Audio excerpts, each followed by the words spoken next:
بسم اللہ الرحمن الرحیم۔ السلام علیکم پیارے دوستو، روایات میں آتا ہے کہ ایک دن حضرت حکیم بن حزام رضی اللہ تعالی عنہ کے پاس بیٹھے تھے کہ ان کی ایک باندی وہاں آئی اور کہنے لگی، آج آپ کی پھوپھی خدیجہ نے یہ دعویٰ کیا ہے کہ ان کے شوہر اللہ تعالیٰ کی طرف سے بھیجے ہوئے پیغمبر ہیں، جیسا کہ موسیٰ علیہ السلام تھے۔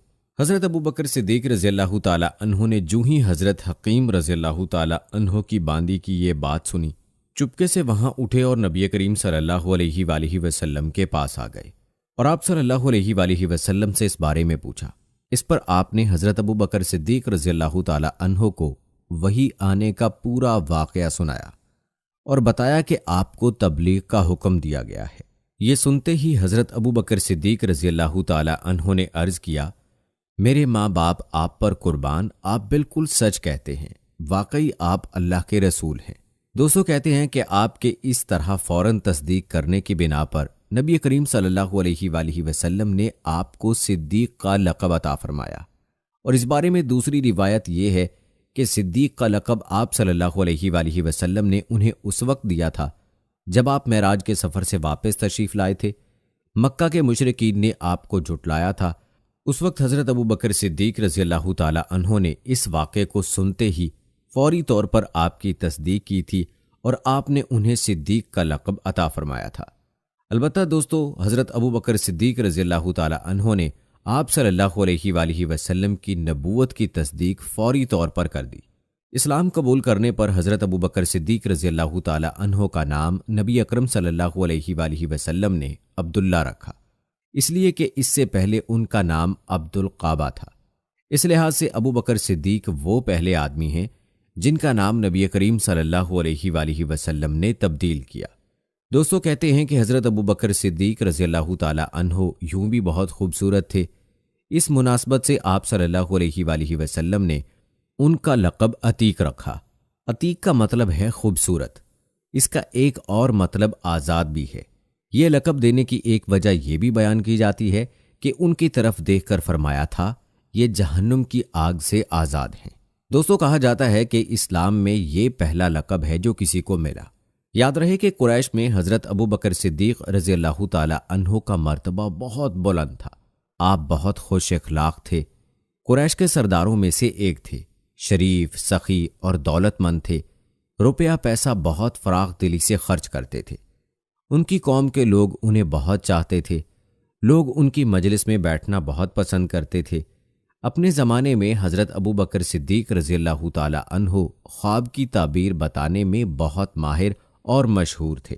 چنانچہ علامہ ابن سیرین رحمہ اللہ کہتے ہیں، نبی اکرم صلی اللہ علیہ وآلہ وسلم کے بعد حضرت ابوبکر صدیق رضی اللہ تعالی عنہ اس امت میں سب سے بہترین تعبیر بتانے والے عالم ہیں۔ اور یاد رہے کہ علامہ ابن سیرین رحمہ اللہ علیہ خوابوں کی تعبیر بتانے میں بہت ماہر تھے، اور اس سلسلے میں ان کی کتابیں موجود ہیں۔ اس کتاب میں خوابوں کی حیرت انگیز تعبیریں درج ہیں۔ ان کی بتائی ہوئی تعبیریں بالکل درست ثابت ہوتی رہیں۔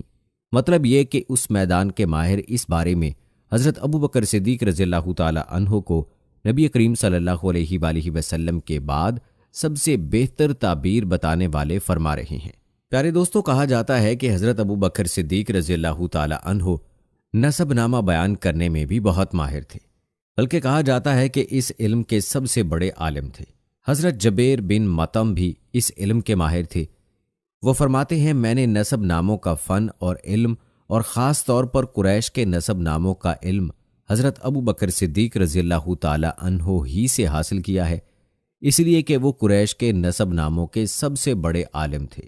کہتے ہیں کہ قریش کے لوگوں کو کوئی مشکل پیش آتی تو حضرت ابوبکر صدیق رضی اللہ تعالی عنہ سے رابطہ کرتے تھے۔ دوستو، حضرت ابوبکر صدیق رضی اللہ تعالی عنہ کے بارے میں نبی اکرم صلی اللہ علیہ وآلہ وسلم فرمایا کرتے تھے، میں نے جسے بھی اسلام کی دعوت دی اس نے کچھ نہ کچھ سوچ بچار اور کسی قدر وقفے کے بعد اسلام قبول کیا، سوائے ابوبکر کے۔ وہ بغیر ہچکچاہٹ کے فوراً مسلمان ہو گئے۔ ابوبکر سب سے بہتر رائے دینے والے ہیں۔ میرے پاس جبرائیل علیہ السلام آئے اور انہوں نے کہا کہ اللہ تعالیٰ آپ کو حکم دیتا ہے اپنے معاملات میں ابوبکر سے مشورہ کیا کریں۔ سبحان اللہ۔ دوستو، خود ہی سوچ لیں کہ جس ہستی کے ساتھ مشورے کا حکم خود رب تعالیٰ دے، اس ہستی کی کیا شان ہوگی؟ دوستو، یہ اسی حکم کی وجہ سے تھا کہ نبی کریم صلی اللہ علیہ وآلہ وسلم کے لیے حضرت ابو بکر صدیق رضی اللہ تعالی عنہ وزیر کے درجے میں تھے۔ آپ ہر معاملے میں ان سے مشورہ لیا کرتے تھے۔ ایک حدیث میں آتا ہے، نبی اکرم صلی اللہ علیہ وآلہ وسلم فرماتے ہیں، اللہ تعالیٰ نے میری مدد کے لیے 4 وزیر مقرر فرمائے تھے۔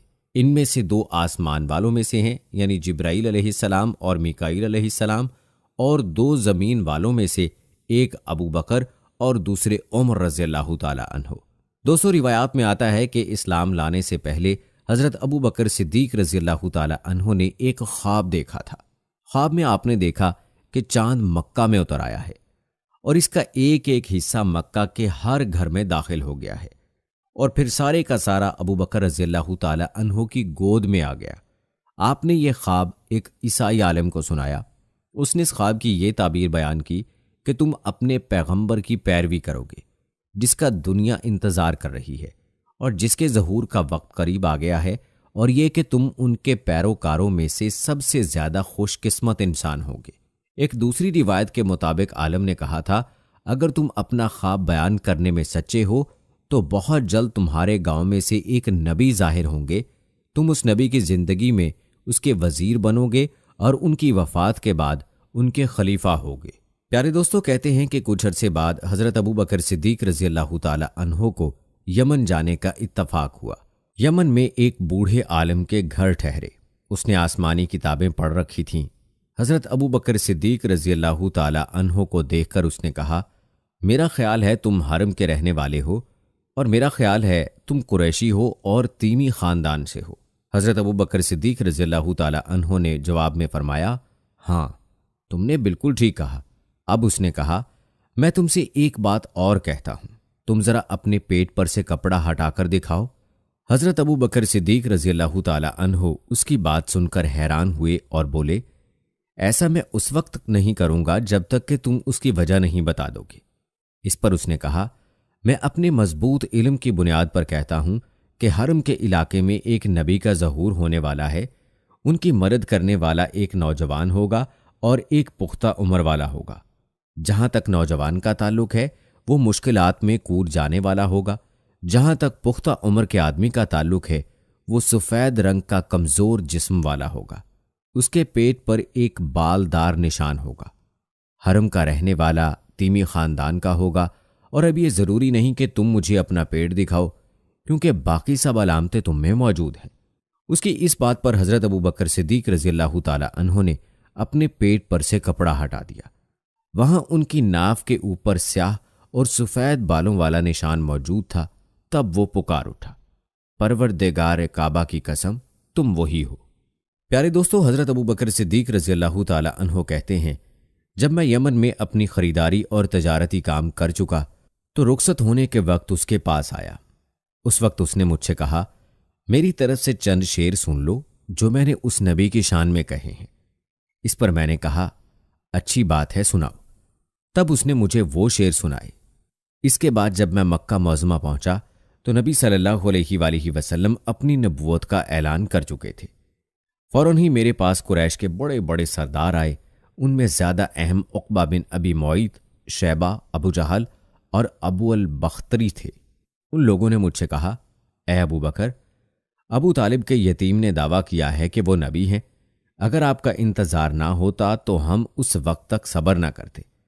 اب جب کہ آپ آ گئے ہیں، ان سے نبٹنا آپ ہی کا کام ہے۔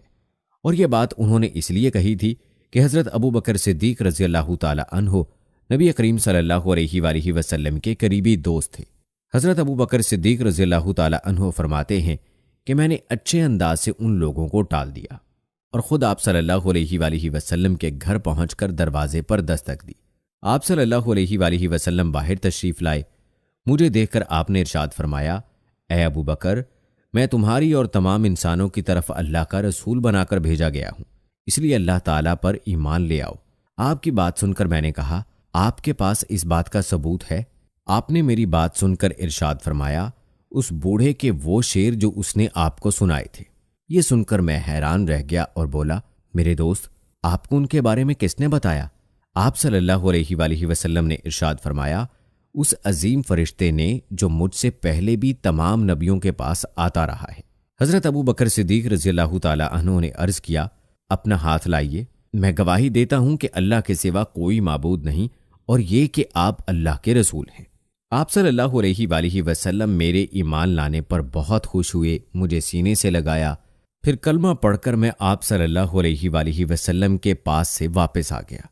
پیارے دوستو، کہتے ہیں مسلمان ہونے کے بعد حضرت ابو بکر صدیق رضی اللہ تعالی عنہ نے جو سب سے پہلا کام کیا وہ تھا اسلام کی تبلیغ۔ انہوں نے اپنے جاننے والوں کو اسلام کا پیغام دیا، انہیں اللہ اور اس کے رسول کی طرف بلایا۔ چنانچہ ان کی تبلیغ کے نتیجے میں حضرت عثمان بن عفان رضی اللہ تعالی عنہ مسلمان ہوئے۔ حضرت عثمان رضی اللہ تعالی عنہ کے مسلمان ہونے کی خبر ان کے چچا حکم کو ہوئی تو اس نے انہیں پکڑ لیا اور کہا، تو اپنے باپ دادا کا دین چھوڑ کر محمد کا دین قبول کرتا ہے۔ اللہ کی قسم، میں تجھے اس وقت تک نہیں چھوڑوں گا جب تک کہ تو اس دین کو نہیں چھوڑے گا۔ اس کی بات سن کر حضرت عثمان غنی رضی اللہ تعالی عنہ نے فرمایا، اللہ کی قسم، میں اس دین کو کبھی نہیں چھوڑوں گا۔ دوستو، کہا جاتا ہے کہ ان کے چچا نے جب ان کی پختگی اور ثابت قدمی دیکھی تو انہیں دھوئیں میں کھڑا کر کے تکالیف پہنچائیں۔ حضرت عثمان رضی اللہ تعالی عنہ ثابت قدم رہے۔